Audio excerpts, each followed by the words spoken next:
Oke, halo teman-teman, selamat malam semuanya ya. Balik lagi ketemu dengan saya Rio Kristiantoro gitu ya di malam Senin ya. Seperti biasa kita akan ngobrol bareng ya, tentunya di Dengobis, yaitu The Consulting Ngobrol Bisnis gitu ya. Nah, malam hari ini kita akan membahas tentang seputar F&B ya teman-teman ya. Bagaimana sih cara membangun atau tipsnya gitu ya. Bagaimana juga strategi-strategi apa yang harus dilakukan ya supaya bisnis kita atau khususnya di dunia F&B ya bisa mencapai omset sampai dengan ratusan juta gitu ya. Nah, mungkin sebelum saya undang nih narasumbernya, kita kenalan dulu kali ya. Nah, mungkin bagi teman-teman yang belum kenal dengan saya, perkenalkan saya Rio Kristiantoro. Saya adalah supervisor dari The Consulting Group. Nah, bagi teman-teman mungkin yang belum tahu The Consulting, apa sih The Consulting? Kita itu adalah perusahaan di bidang jasa keuangan, melayani tentang untuk pembuatan SOP, kemudian laporan keuangan dan juga perpajakan gitu ya.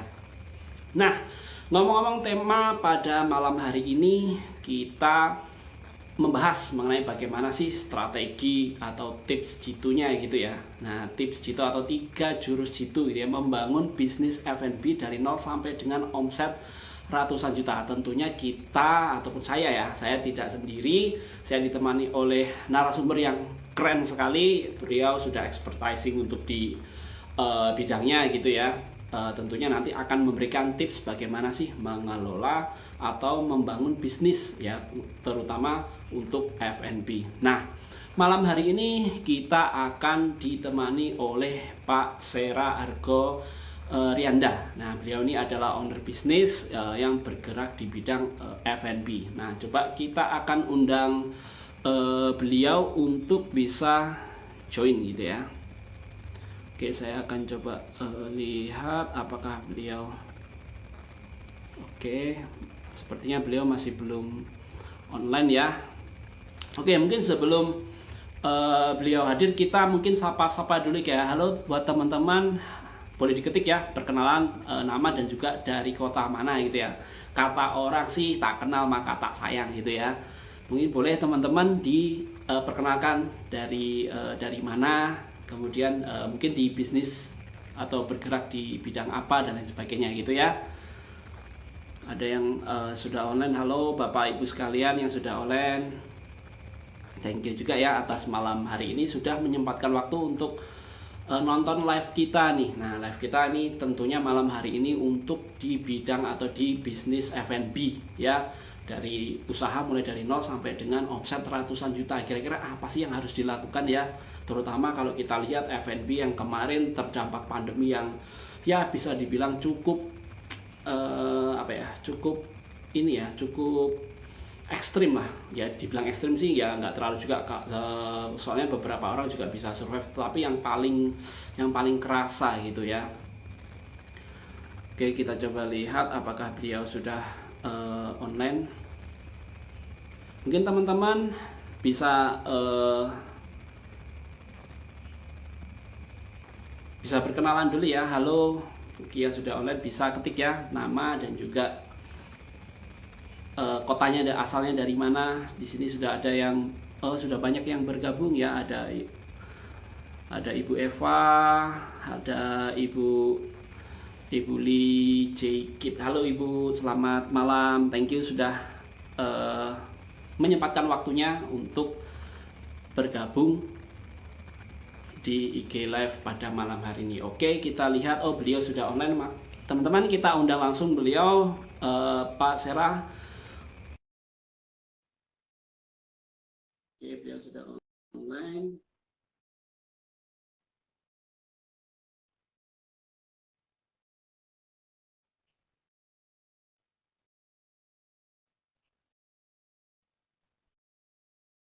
Oke, halo. Beliau sudah, kita coba undang dulu ya teman-teman. Sebentar.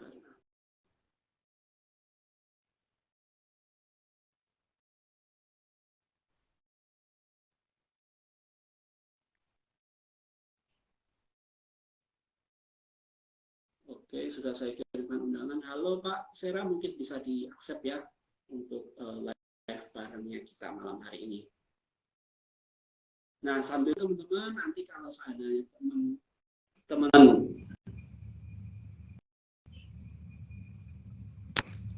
Teman-teman ingin tanya bisa langsung ketik di kolom komentar ya. Oke, kita akan coba undang lagi beliau. Oke, thank you, Mister. Ya. Oke, mungkin sebelum kita ngobrol lebih lanjut, ya mungkin bisa diperkenalkan dulu dari Pak Sera ini seperti profilnya seperti apa sih, gitu ya? Oke. Halo semuanya, selamat malam. Sebelumnya perkenalkan, nama saya Sera Argorianda. Bisa dipanggil Sera, tapi bukan Sera Orkes Melayu ya. Sera aja. Oke. Di sini saya sebagai generasi kedua yang handle untuk di nama usaha saya, Vinselat, salah satu kuliner khas kota Solo, dan ada di kota Solo, Salatiga, dan Semarang, alhamdulillah sekarang. Terima kasih. Oke, sudah punya beberapa cabang berarti ya Pak ya? Ya, total sudah ada 12 cabang. Wah, super sekali. Nah, ini teman-teman ini salah satu insight kita gitu nanti ya bagaimana caranya bisa sampai 12 cabang ini, apalagi bisnisnya ini bisa dikatakan ya mulai dari awal lah yang merintis gitu ya Pak ya. Betul sekali. Jadi ada prosesnya, ada ceritanya lah, dan itu yang akan diceritakan nanti di sini gitu. Oke, siap. Thank you. Nah, langsung aja nih ya kita masuk ke pembicaraan nih. Boleh. Sebelum ini Pak, boleh sharing mungkin ya bagaimana sih seorang Pak Sera bisa terjun ke dunia F&B? Kenapa kok nggak bisnis lain gitu? Oke, sebetulnya kalau untuk kenapa saya terjun ke dunia F&B ya, itu karena saya merasa beruntung, dianugerahi keberuntungan sebagai anak, kalau saya bilang dari penjual selat Solo, yaitu anak dari orang tua saya ya. Yang pada saat itu memang dibangun Selat Vin ini dengan jerih payah menjadi Vin Selat yang seperti sekarang ya. Saat itu tahun 2008 saya masih kuliah pada saat itu gitu. Dan saya berpikir untuk kenapa enggak, saya sudah beruntung ada orang tua punya usaha, saya harus bisa membesarkan gitu. Saya merasa punya tantangan dan juga tugas untuk bisa mengupgrade usaha yang ada dari yang tradisional sehingga menjadi lebih tersistem dan seperti sekarang ini gitu. Oh, oke. Tadi sempat dikatakan juga bahwa Bapak pernah bekerja juga di tempat lain ya Pak ya? Itu di bidang yang sama berarti? Sebetulnya tidak. Jadi saya bekerja itu di namanya Transmedi Group, itu perusahaan yang bergerak di bidang medical devices ya. Kalau kita bilang Alkes, itu distributor eksklusif untuk alat-alat rumah sakit. Nah, tapi kebetulan di situ memang saya tidak hanya bekerja ya, tapi saya juga belajar. Dan ketika pun saya masuk, bos saya sendiri yaitu Kifli, itu tadi yang masih ada di sini, itu memberikan saya tantangan. Beliau tahu bahwa pada saat saya masuk, suatu saat saya akan terus sendiri. Malah justru ditantang. Berarti ketika saatnya nanti saya sudah harus meneruskan usaha tersebut, itu harus saya sudah punya value add.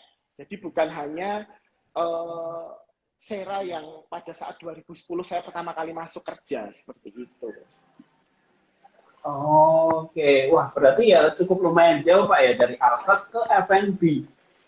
Betul. Tapi di situ justru saya belajar untuk mentalitasnya. Saya sebagai karyawan tentunya juga harus memberikan terbaik untuk perusahaan, dan juga justru malah di Transmedi Group tersebut itu saya tidak istilahnya diperlakukan murni sebagai karyawan ya, tapi justru para karyawan itu istilahnya dimotivasi untuk kita mempunyai ownership ya, kepemilikan juga, kita merasa memiliki untuk usaha tersebut. Nah, secara nggak langsung disitulah saya belajar menjadi entrepreneur istilahnya di Transmedi tersebut.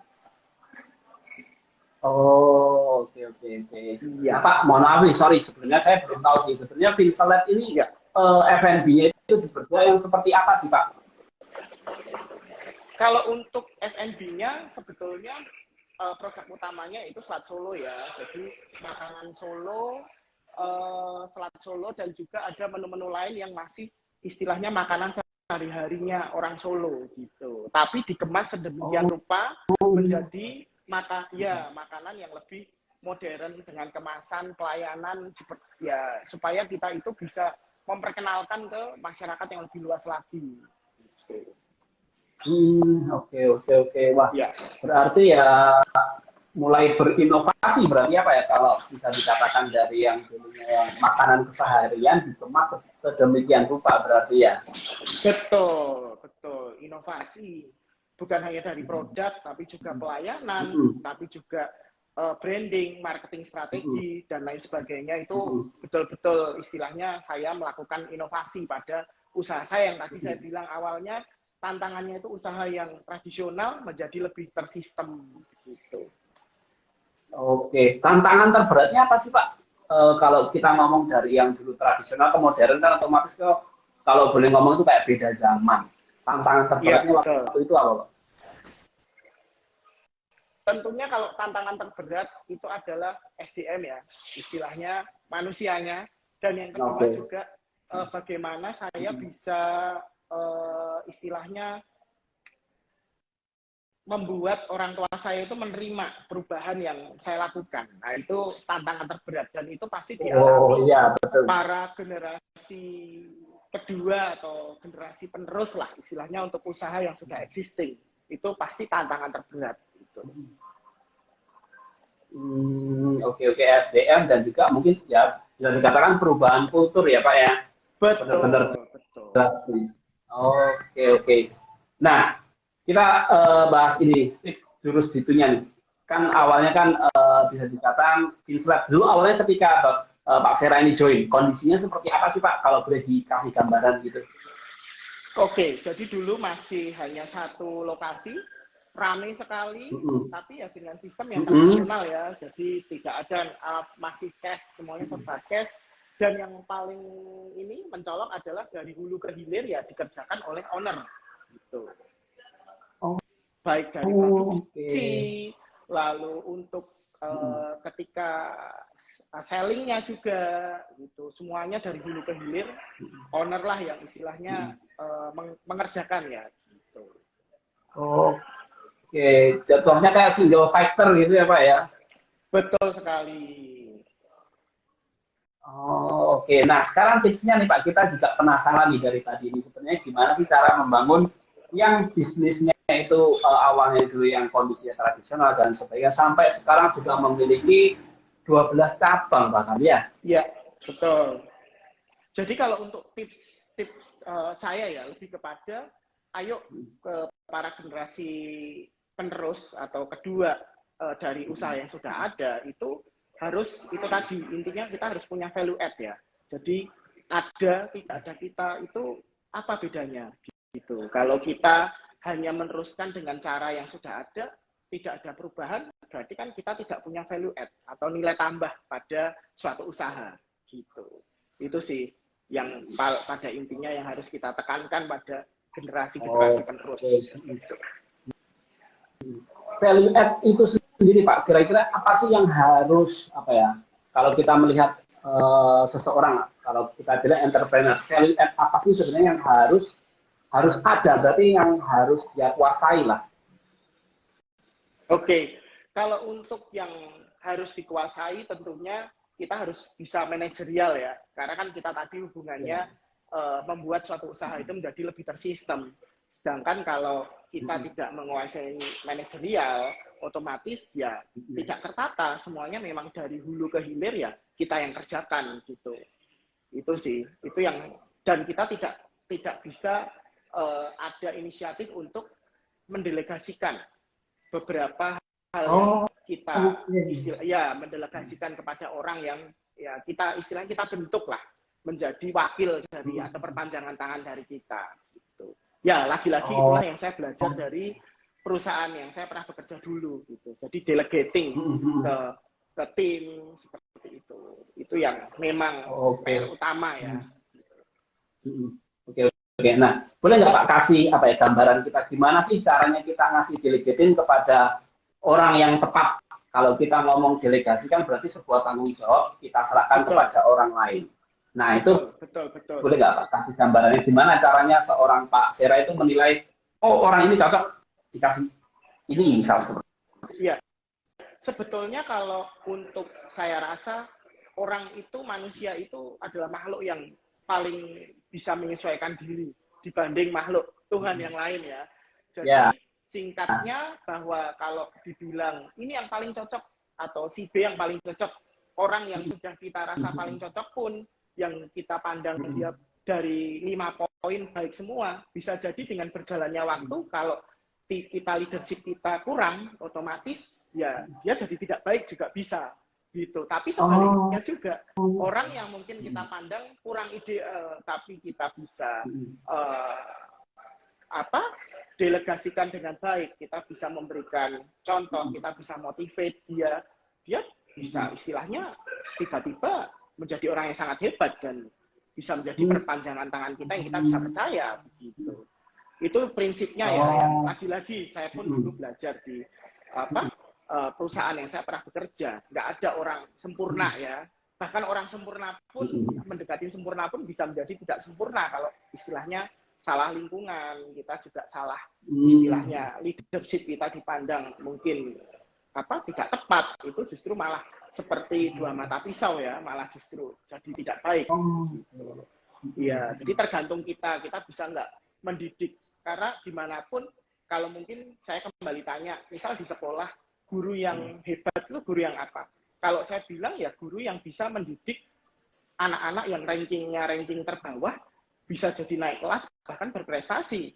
Kalau mendidik yang sudah pinter, yang sudah nurut, tetap ini istilahnya, ya itu menurut saya belum hebat ya, karena kan berarti ya belum ada yang dirubah, jadi ya orang itu ya gitu-gitu aja. Nah, itu tadi makanya yang saya istilahnya siapapun yang menjadi tim di Vince, semua memiliki kesempatan yang sama. Yang penting dari saya bisa mendelegasikan dengan baik, kita bisa memberikan motivasi yang dengan benar, kita pun menjadi leader yang memang istilahnya kalau saya lebih ke servant leadership ya, justru melayani mereka. Oh iya, betul. Memang seorang leader itu sebaiknya bisa melayani, karena seorang leader itu kita juga harus membimbing dan juga mendidik mereka gitu ya Pak ya. Betul, dan even sampai sekarang pun saya masih terus ya, kembali lagi ya, namanya manusia yang tadinya pun sudah dipandang baik, bisa jadi mungkin turun levelnya karena mungkin ya karena lingkungan, karena mungkin kita akhirnya tidak men-challenge diri kita lagi, kita di zona nyaman. Nah, contohnya seperti sekarang saya aktif dan ikut serta di organisasi yang namanya GCI, Junior Chamber International, yang isinya memang para orang-orang hebat ya, mostly pengusaha bahkan bukan di kota Solo, Indonesia, tapi dunia. Nah, disitulah saya keluar dari zona nyaman lagi yang tadinya, dan mereka pun sama, yang tadinya mereka memang sudah para big boss ya, mereka punya usaha, tapi di organisasi ini kita di-challenge lagi, istilahnya kita memberikan pelayanan gitu, kita aktif sebagai di organisasi dan kita menjalankan tugas, kita juga dibikin istilahnya ada suatu strata di mana kita harus report kepada siapa, kita memiliki tugas apa, kembali lagi kita justru balik melayani lagi di sini. Nah, itulah yang sampai sekarang pun saya di titik ini pun masih harus tetap bisa upgrade ya, salah satunya dengan ikut organisasi yang namanya GCI ini gitu. Oke. Jadi memang terus belajar ya, walaupun kita istilahnya sudah di posisi yang bisa dibilang posisi yang enak lah ya, zona nyaman, tapi kita juga tidak boleh harus berhenti stop sampai di sini, gitu ya. Betul. Oke. Ya. Nah, balik lagi nih Pak, saya ada satu hal yang penasaran di Vince Lab ini atau di Vince ya. Ya. Nah, itu mulai berdiri tahun berapa ya Pak? Sampai dengan pengembangan ini sampai di cabang. Oke, kalau untuk berdirinya itu di 2008, Lalu saya take over itu di 2016. Itu pada saat adanya tax amnesty yang pertama waktu itu. Oh ya betul, betul tax amnesty pertama betul. Betul. Oke, Karena berarti kan usahanya yang berarti namanya sudah orang tua. cukup lama. Betul, dan cukup lama. Dan termasuk ya saya benahi termasuk perpajakan ya. Jadi kalau zaman dulu kan namanya orang tua ini mungkin sekarang pun yang nonton di sini juga mengalami ya. Masih, oh pajak, wah takut, ada yang gimana menghindar.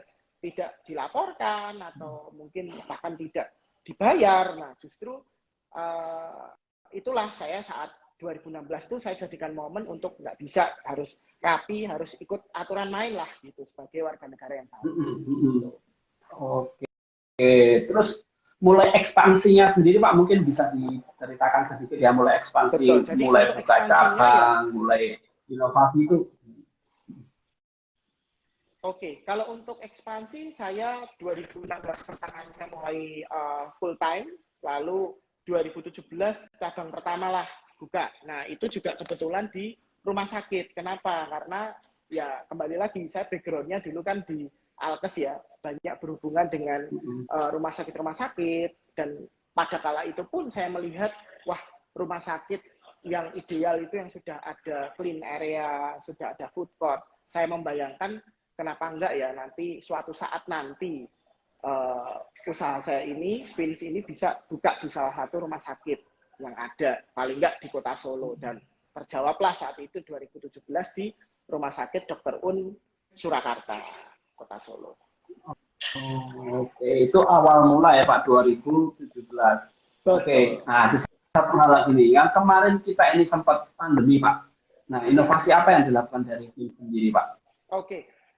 Pandemi, singkat cerita, dikala orang-orang stres, termasuk saya pun tidak pungkiri ya, bohong kalau saya tidak stres dan tidak istilahnya mengalami depreciation ya, karena untuk penjualan segala macam, karena mau nggak mau kan harus ikut aturan juga, tidak bisa.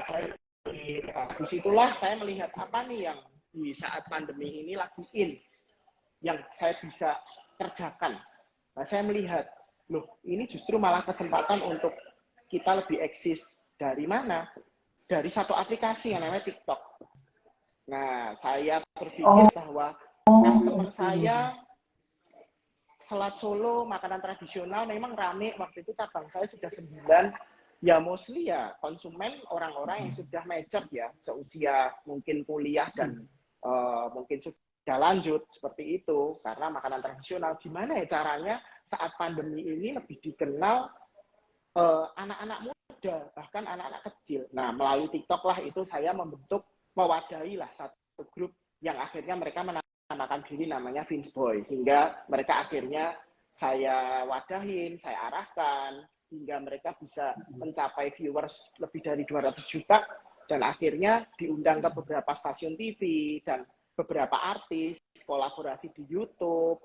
Nah, secara nggak langsung itu membawa nama Vincelat gitu ke para fansnya mereka itu.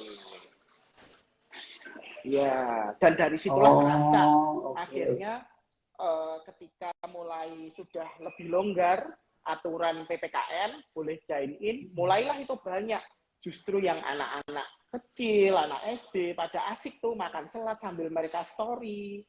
Istilahnya mereka fun dengan, oh ternyata makanan Selat Solo ini juga enak di Vince. Nah, dari situlah saya ya alhamdulillahnya pandemi 3 tahun, saya justru dari cabang 9 jadi 12 cabang. Tambah 3. Oke, jadi pandemi pun juga nggak selamanya buruk ya? Betul. Justru apa nih dari istilahnya hal yang tidak baik ini pasti ada lah hal yang baik yang kita bisa kerjakan gitu. Mungkin kalau dari sisi penjualan kita belum bisa push, dari apa nih istilahnya kita nabung dulu untuk nanti ketika cair ini bisa berkali-kali lipat. Nah, ya itulah dengan mungkin waktu itu saya fokus kepada branding ya, dan otomatis tambah market saya yang tadinya orang-orang dewasa menjadi anak-anak kecil, anak remaja, seperti itu. Oke, dan akhirnya sampai ke Ya, stasiun termasuk TV dan juga kolaborasi ya bahkan ya. Betul. halo semangat. Nah ini salah satu konten kreator juga hadir di sini nih. Ada Bacol. Nah, halo, Oke. thank you. Oke, halo. Thank you. Ikut mempromosikan Vince juga itu di untuk para fansnya dia gitu. Ya itulah Oke, oke. sedikit cerita yang tidak terlupakan saat pandemi yang saya bisa kerjakan. Oke.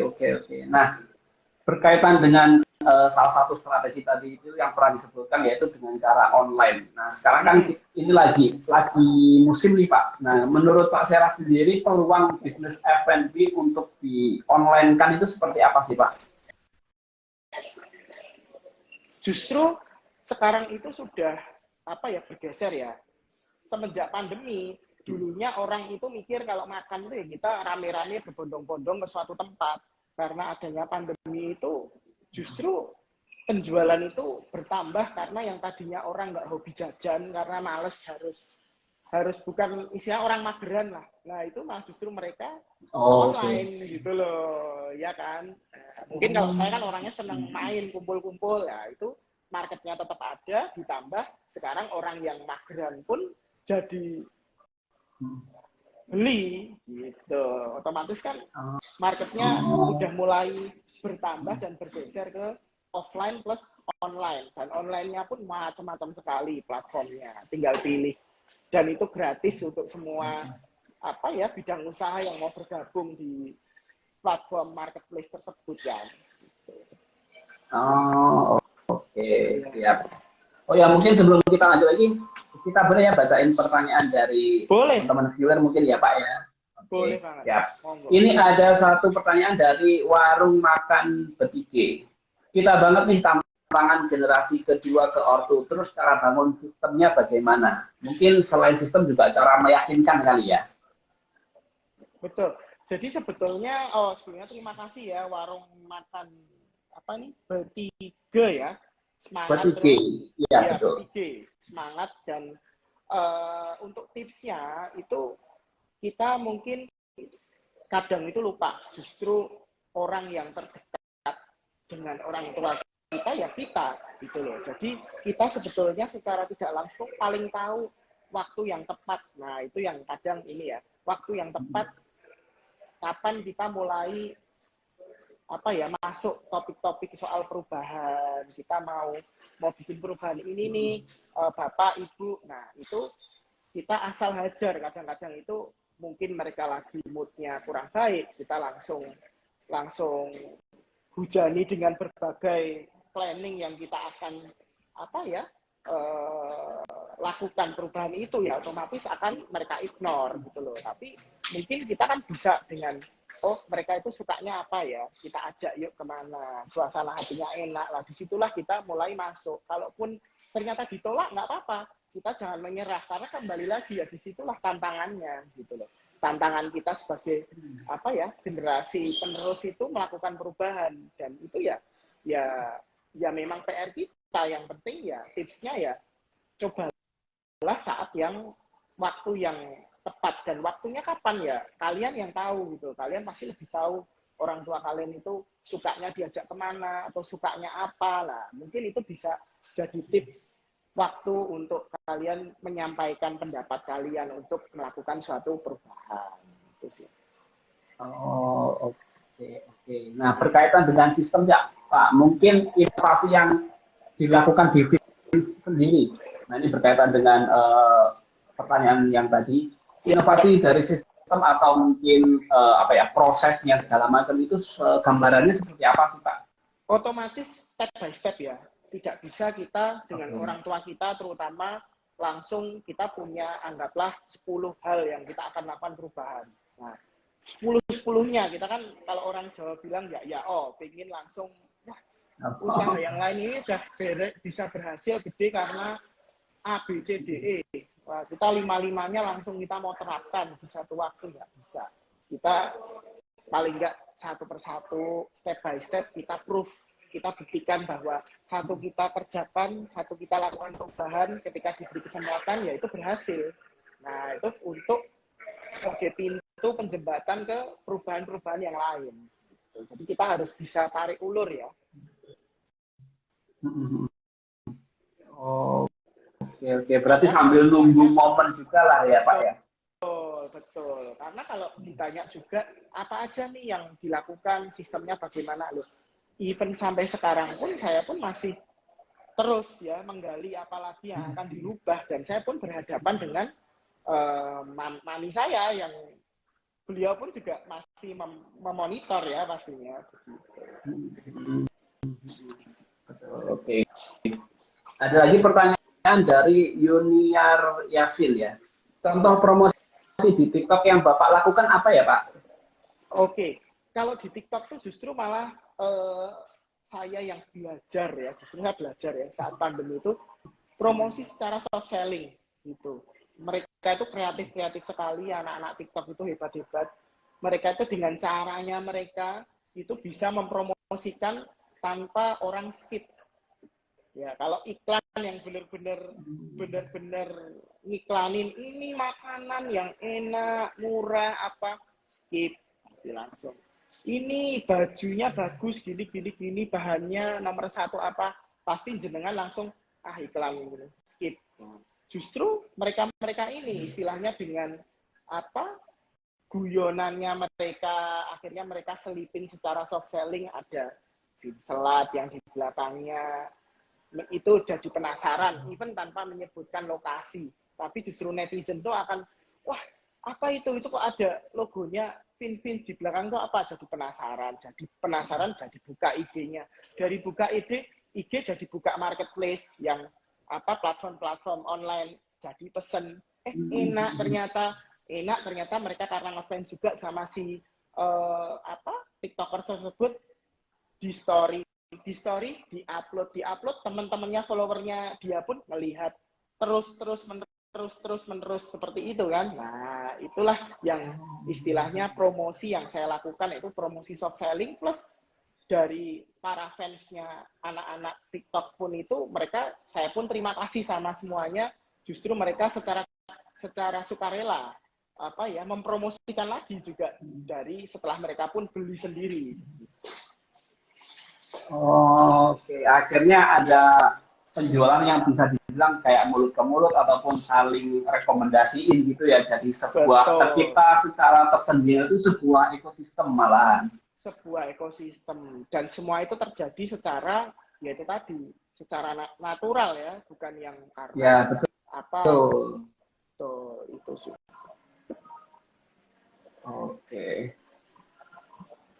Ya, mungkin teman-teman ada yang mau tanya, silahkan ketik di kolom komentar aja ya. Boleh, monggo. Nah, oke Pak. Yang mau tanya, ya. Oke Pak, ada satu hal yang membuat saya itu cukup penasaran ketika ngomongin SDM, di mana kita mengelola 12 cabang. Itu tantangannya apa Pak?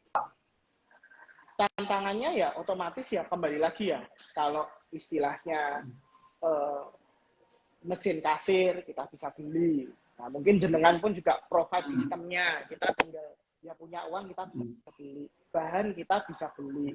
Lalu apalagi?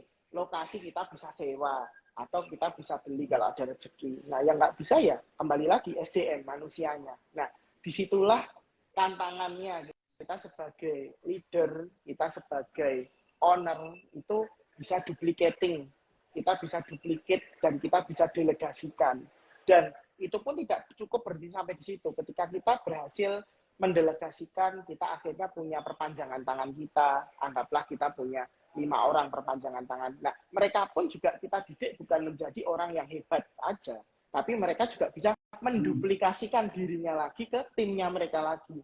Timnya mereka menduplikasikan lagi ke timnya lagi, seperti itu. Karena kalau saya langsung istilahnya justru hanya punya 5 orang hebat tadi, dan mereka pun hanya istilahnya jadi orang yang pinter, tapi pinternya untuk diri sendiri, ya usaha kita juga jadi lampu kuning ya, hati-hati ke depannya.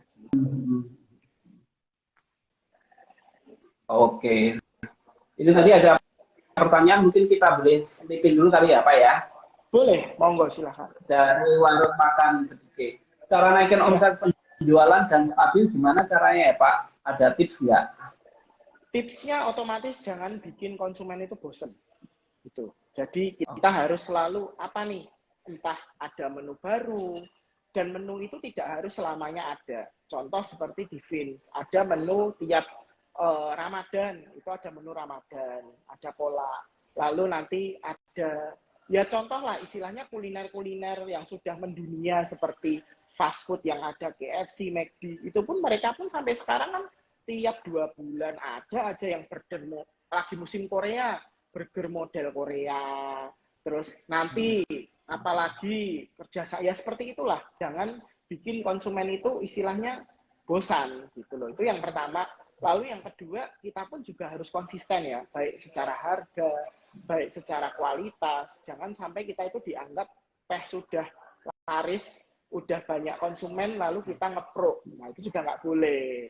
Jangan sampai sesuatu yang instan itu juga pasti itu efeknya tidak baik gitu.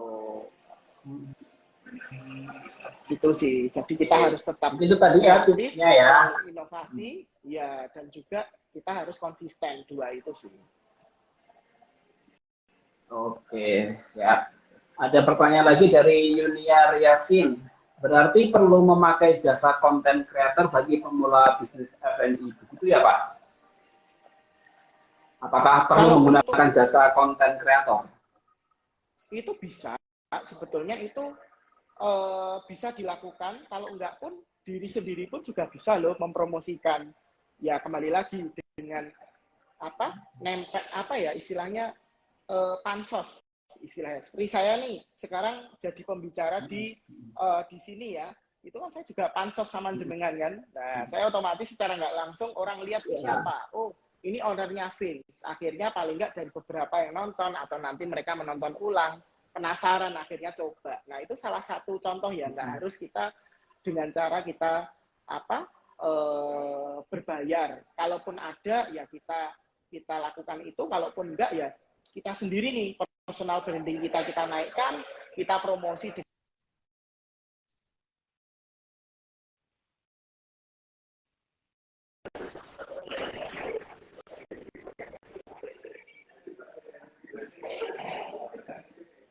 Oke.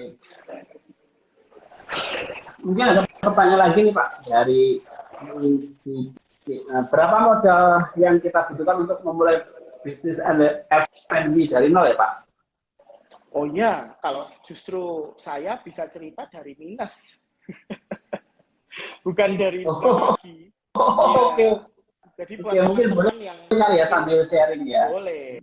Yang merasa kok bukan ini nggak punya modal atau modal terbatas, tetap semangat. Kalau merasa modalnya saya nol lah, saya dulu modalnya minus gitu. Jadi mungkin teman-teman yang tahu perjuangannya Vince dulu, nah, itu bahkan sampai 5 tahun pun itu dulu mengalami keluarga kita jatuh ya, dan dari situ malah terlahirlah Vince. Dan ketika pun awal Vince berdiri pun ya juga cuman warung kecil, istilahnya warung kecil, semua dikerjakan sendiri, dan itu pun juga modalnya pun istilahnya sangat-sangat terbatas ya, hanya warung sama ini nggak sampai berapa ya waktu itu ya, mungkin 5 juta, nggak sampai, itu pun juga sebagian karena bantuan dan pinjaman.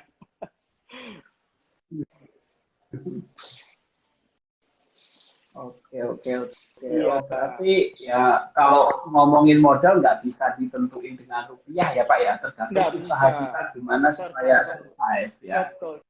Dan tidak perlu kita melihat halaman sebelah gitu yang wah mereka itu namanya buka usaha itu, mungkin ya anak zaman sekarang itu terlalu ideal mikirnya, oh namanya buka tempat makan tuh ya harus yang sudah mejanya begini, tempatnya begini, luasnya segini, padahal modal belum punya. No, nggak usah gitu loh. Dengan kalian sekarang platform online pun banyak secara gratis.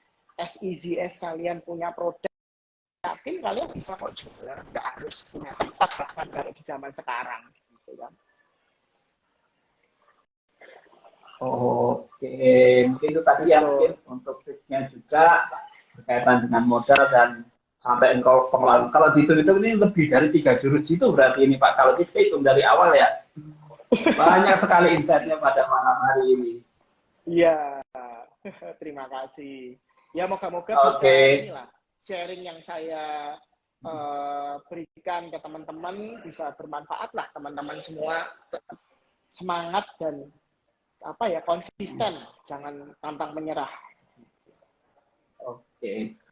Oke, baik. Mungkin thank you Pak atas waktunya malam hari ini. Nggak terasa kita udah ngobrol cukup panjang lebar dan lain sebagainya. Betul, Nah, mungkin sama-sama. sebelum saya tutup untuk eventnya kali ini, mungkin ada pesan-pesan buat teman-teman yang mungkin saat ini lagi merintis di apa usahanya. Oke, buat teman-teman yang sekarang sedang merintis ataupun yang baru meneruskan usaha dari orang tua, kalian intinya harus punya value add ya. Nah, itu pesan saya. Dengan apa nih yang kalian bisa lakukan di suatu tempat usaha itu menjadi bernilai dan berbeda dari yang lain. Nah, itu yang pertama. Lalu yang kedua tentunya harus pantang menyerah gitu. Gitu sih. Oke, baik. Terima kasih Pak Satu Sera lagi. atas. Kalau Oke, silakan. Boleh Pak. Kalau bisa cari lingkungan yang positif ya, gitu. Ikutlah berbagai macam kegiatan yang positif, entah itu untuk upgrade diri kalian, gitu ya. Ya sekalian saya mau promosi untuk organisasi yang saya ikutin sekarang, GCI. Oke, boleh. Anak-anak Boleh, muda silakan Pak. yang usianya 18 sampai 40 tahun ya, anak-anak muda bisa gabung tuh di GCI. Di kota-kota kalian pasti ada, dan di situ lingkungannya sangat positif, bisa banyak belajar dari para member yang memang orang-orang hebat gitu di situ. Nah, itulah kembali lagi lingkungan positif, akhirnya ketika pun kalian masuk di lingkup tersebut, otomatis kan kalian mau nggak mau keluar dari zona nyaman. Yang tadinya udah merasa hebat, banyak yang lebih hebat. Yang tadinya mungkin merasa bukan apa-apa, masuk pun banyak yang nolong. Istilahnya nolong bukan harus uang ya, tapi juga ide, semangat, kasih apa istilahnya strategi bisnis, dan wadahnya sudah ada gitu. Jadi bisa search aja di Instagram GCI, JCI. Oke, siap. Oke, thank you Pak Sera atas sharingnya malam hari ini. Semoga bisa bermanfaat juga buat teman-teman. Sama-sama, dan ini pun saya lanjut meeting lagi nih. Ini saya sama teman-teman juga. Mas Sera. Oke, halo semua. Ya. Nah, itulah. Jadi saya Oke, Pak. Thank you atas sharingnya. Sini. Siap. Oke, sampai jumpa lagi. Oke, siap. Ya. Oke, terima kasih, Pak. Ya, semoga kita bisa ketemu live di selanjutnya, Pak. Siap. Yo. Thank you. Ya, thank you, Pak. Ya.